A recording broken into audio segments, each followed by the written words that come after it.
Merci, Monsieur le Président. Je vais commencer par les 73 et 75. Donc, comme je l'ai indiqué tout à l'heure dans la discussion générale, cet amendement 59, qui a été déposé par le groupe socialiste, est arrivé très tardivement, de manière un peu surprenante, puisqu'une proposition de loi sur cette question du statut de l'animal, qui est une excellente question, est en préparation dans le groupe d'études de protection des animaux. Cette proposition est bien plus ambitieuse que cet amendement, qui ne crée même pas un titre spécifique au Code civil. Cet amendement propose d'écrire dans le Code civil que, je cite, « les animaux sont des êtres vivants doués de sensibilité.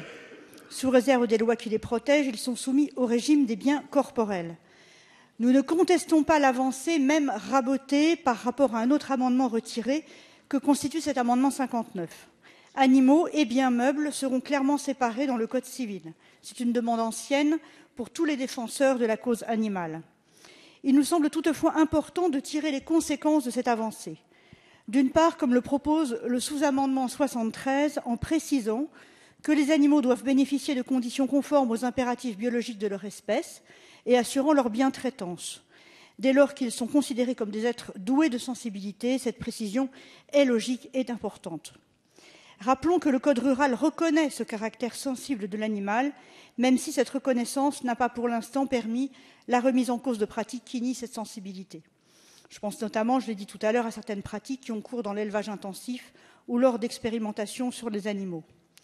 Le sous-amendement 75 propose, lui, d'indiquer que l'appropriation, la mise à disposition, la transmission ou le louage des animaux doit s'effectuer en conformité avec les dispositions prévues dans le Code rural et de la pêche maritime et dans le respect des impératifs biologiques de chaque espèce.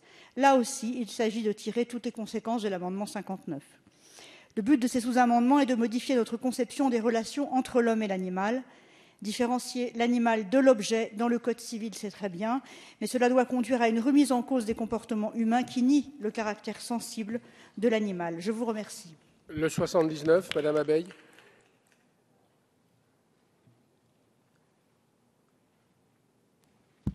Je continue, Monsieur le Président. J'ai déposé sous-amendement après les deux autres, aussi un petit peu dans l'urgence, au vu de la façon dont ça s'est passé. C'est un sous-amendement qui vise justement à mettre en pratique cette modification du statut juridique de l'animal.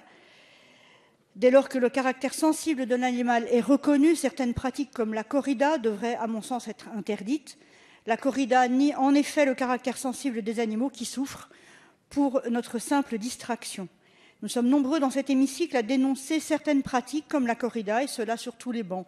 J'ai d'ailleurs déposé une proposition de loi sur le sujet en octobre 2012, comme notre collègue Geneviève Gaillard en décembre 2013, qui en avait déjà déposé une avec les membres du groupe d'études protection des animaux sous la précédente législature. C'est vous dire que c'est un sujet et un combat qui est cher à nombre d'entre nous. Le débat doit désormais avoir lieu, tant cette pratique est clairement rejetée par une majorité de Français. Il ressort d'un sondage CSA du 19 septembre 2012 que 57% des Français penchent en faveur de l'interdiction de la corrida.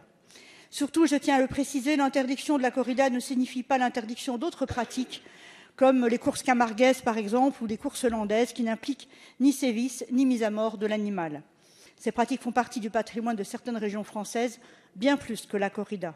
Je tiens à rappeler également que la corrida a été interdite, notamment en Catalogne. Il est difficile de considérer qu'un tel spectacle puisse perdurer en France au nom d'une prétendue tradition. Je vous invite donc à adopter cet amendement. Merci.